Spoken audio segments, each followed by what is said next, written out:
Andromeda. Cool name. Well, I'm a cool dog.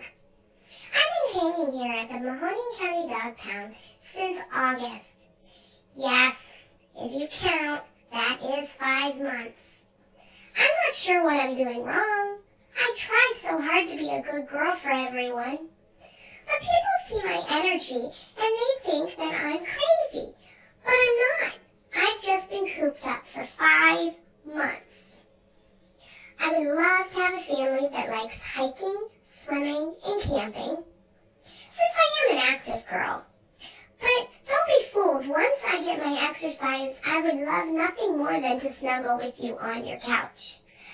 I love every person I meet, and I'm selective when it comes to some other dogs.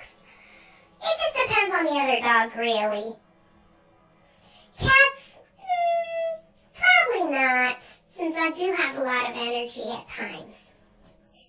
I'm really a fun girl, and volunteers at the pound love me and always speak so highly of me. They know that there is a family out there waiting for me. Is it you?